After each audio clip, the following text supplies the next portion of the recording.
Hello friends, welcome to Akul Mac Live, and I'm Chandrakant. We have a very interesting subject to discuss. It happened during 60s, during the Cold War years. It's going to be very interesting. And by the way, friends, this is a live session. You can actually send your comments and questions during the live show, and I will take your questions live. So this video is also sponsored by Performance Works International, and we will start our discussion after a word from Performance Works. This video is sponsored by Performance Works International. Are you ready for the challenges facing the modern workplace? Recent events have taught us the importance of transformation. Businesses now face a perfect storm of challenges. No business is too big to fail, and many are too slow to succeed. Our workforce is changing fast. We're entering a new age of empowerment, and everyone can contribute. The Inner CEO reveals how we can all play a part in making leading at all levels a reality. Written by Jeremy Blaine, an expert on business transformation and growth, it provides a roadmap to help everyone unleash their inner CEO and contribute beyond their job role, whatever their level. Traditionally, strategy has been owned by the few. Now it's time for the many to contribute. Leadership must come from a broader base. Everyone has the potential to step up and make things happen. It's a new model of collective and collaborative leadership which unleashes the power of people, enabled by appropriate technology and a supportive management structure. The book provides a roadmap for a bold new age of empowerment. Supported by a range of resources, the book provides a toolkit to help anyone unleash their inner CEO. Organisation health, development and growth is owned at all levels. Are you ready to unleash the inner CEO?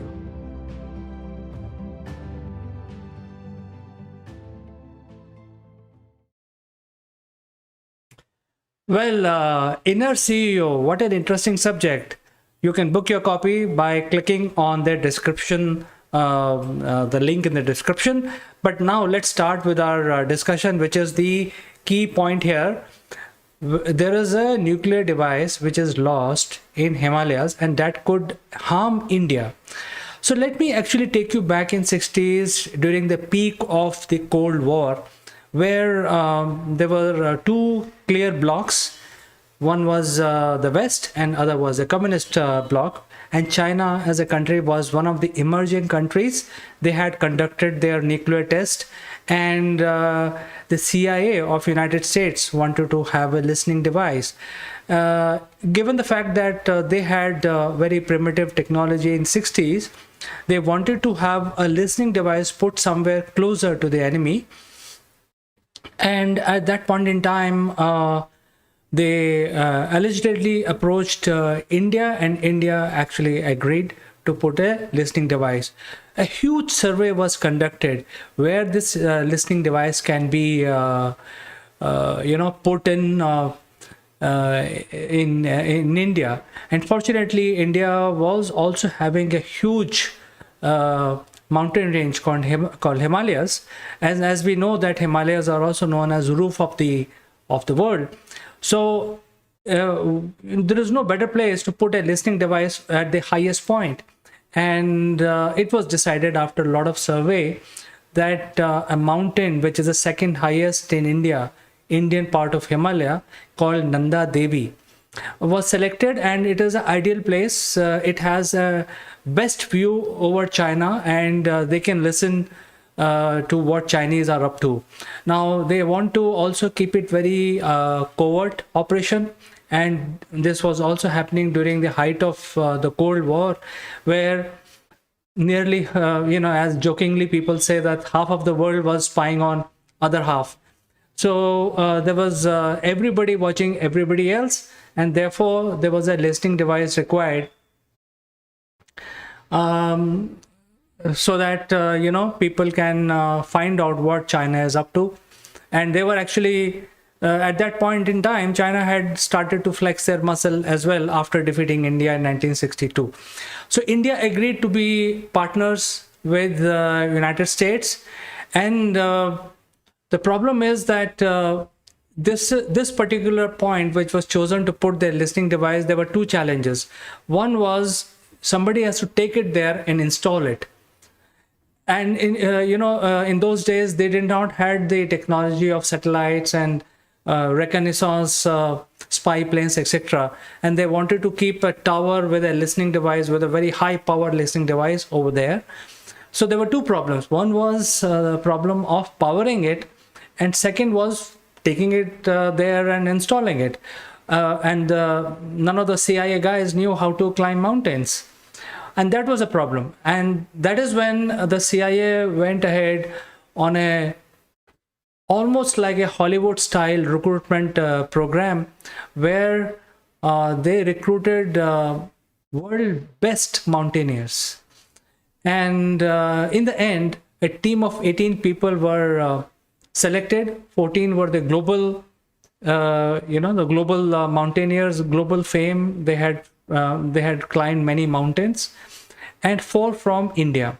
And that became a core team of taking this device up there on Nanda Devi mountain and put it there. Well, Nanda Devi is not a small mountain. It's a very huge mountain. It's the second highest peak in India, 5th highest in the world. And nobody has been able to climb this mountain. So it is not easy to go there and just put your tower and come back. A whole lot of planning was required. During the British Raj, Britishers tried to find a way to climb the Nanda Devi, and they were astonished and surprised that Nanda Devi as a mountain, which itself is a very huge mountain, is surrounded by 12 other peaks, as if it is actually creating a perimeter of safety around Nanda Devi. And all of these peaks are among the top 12 highest peaks in the world, in the range of 6,800 meters to up to 7,800 meters. So you can imagine, even to set up a base camp at Nanda Devi, which is at the bottom of Nanda Devi, you need to cross these very, very high mountains and very rough terrain. And they are not one, there are 12 of them. So British actually spent almost 100 years searching for finding a path going towards Nanda Devi. And after 100 years, they were able to reach the base camp. And from the base camp to the top, it is still 3,000 meters from the base camp. So they spent 100 years reaching the base camp, and then they also said that this mountain is not climbable, because by the time you reach the base camp, you are totally exhausted. You have run out of supplies and so on and so forth. There is another factor about this mountain, is it's one of the steepest mountain. It has a gradient of almost 70 to 80 degrees. So it is one of the most difficult mountain to climb.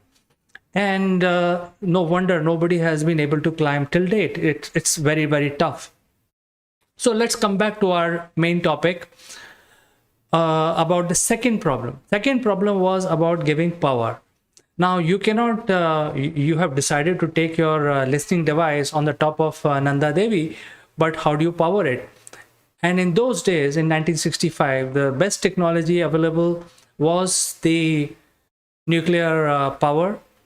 And it was decided that the entire setup cannot be manned, because it's obviously nobody can live there. First of all, somebody has to reach there. So it was decided that it will be unmanned and it will be powered by a nuclear reactor. The nuclear reactor is powered by plutonium. I'll tell you exactly, very briefly, because I don't want to go in depth on nuclear sciences. Uranium is a material which exists naturally as a radioactive material, but it has a very, very long half-life. it is radioactive, but it is a very slow process.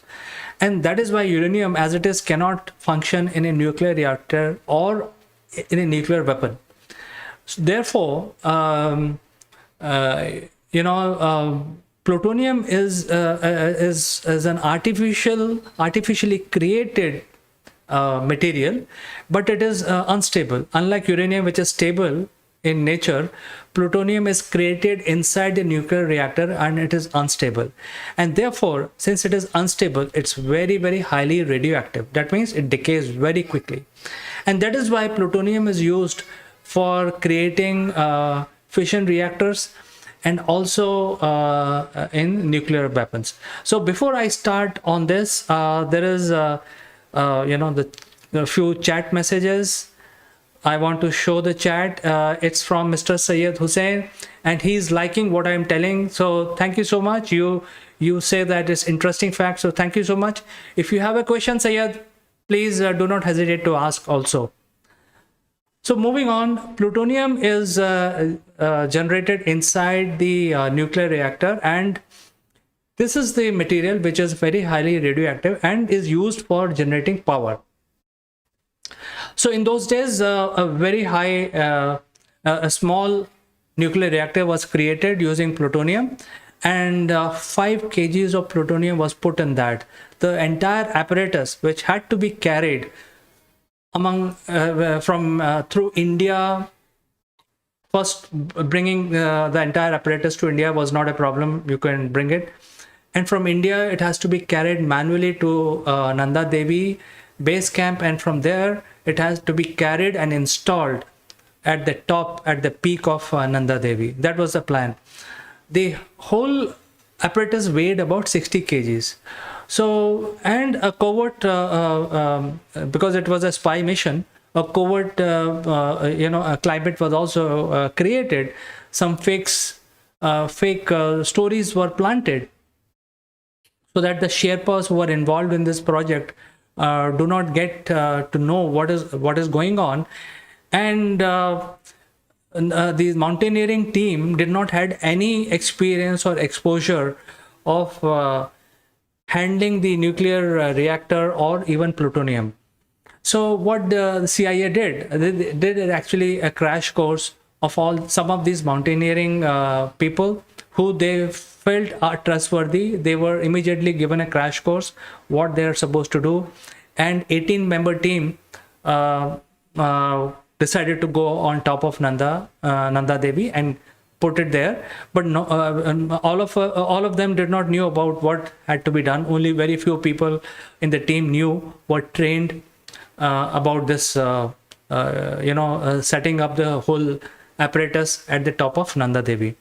So Sherpas were used to carry this very heavy equipment, 60 kgs of it. And as I told you earlier, it's a very steep climb. It is one of the most difficult mountain to climb, and nobody has been able to climb that mountain successfully so far. So they reached the base camp, and after relaxing at base camp, the team decided to, carry all their equipment and climb Nanda Devi. And they decided on a particularly clear day. It was all sunny. The situation for climbing were ideal, and people could have, so that is when they, all the 18 members started to climb the mountain. And they were just 600 meters below the summit. Suddenly the weather changed and there was a huge blizzard. And very soon it was known that they cannot continue the climb and it will be hazardous to continue. So they found a small crevice.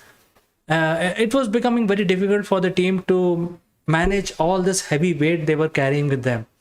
So they found a small cave in a crevice, and they said that, okay, fine, we will hide this all equipment, because taking it back again is going to be creating some urban legend. It was risky, and since the nature of the operation was a covert in nature, so they didn't want to carry this whole apparatus back to base camp. They found a small cave, put their apparatus there, which included the 5 kg of plutonium and the reactor, small reactor. And once they were satisfied that it is safe, they climbed down and they waited for weather to clear. But it took some months to find the ideal situation again. And after few months of waiting, they again tried next time. And when they reached their destination, they found that all their equipment was gone. There was no sign of it. They tried to search all across, whatever they could do. There was no sign of their equipment. The listening device, transmitter, including the reactor with the plutonium, was lost. And a lot of study was done on that, and it was found that during the blizzards and multiple earthquakes and avalanches and things like that, the reactor was actually lost in that area. And as you can imagine, as I told you in the beginning of my narration, this whole area of the mountain Nanda Devi is surrounded by 12 highest peaks of Himalayas. So this whole area is very, very difficult terrain to even monitor.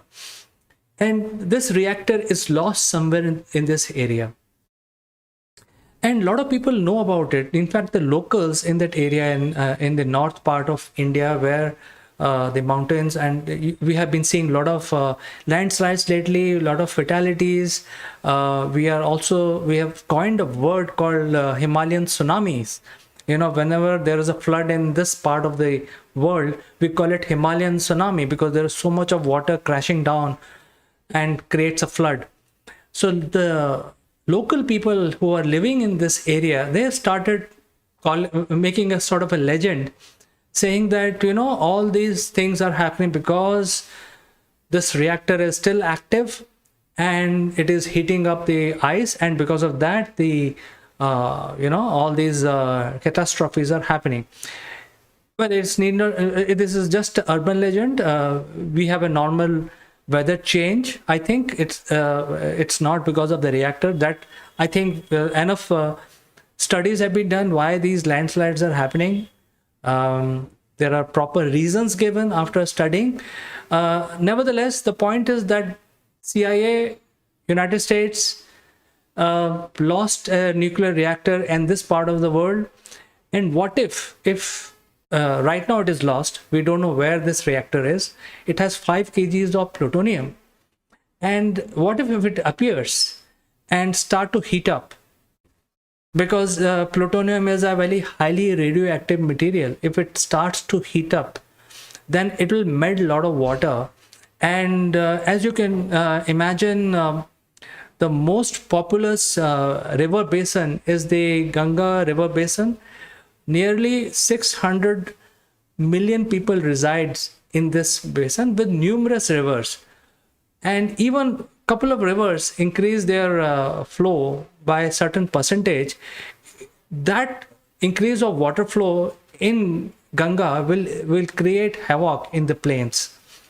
And that will create such a big tsunami in the plains this time. So there is always a fear, there is always a concern that this reactor can become active, but it is lost in such a tough terrain. Nobody can go and basically try and find out and try to disarm it. So this is some story I thought I will bring to you in a discussion today. And if you feel that you have further knowledge about this incident, you can share your comments. I'll reply each and every comment of you. And if you like the story, subscribe to our channel, or you can add if you have understanding or knowledge of any other such stories which general public is not aware of. So with this, I'll end my discussion, and I like to say goodbye for today, only to catch you next time. Bye-bye.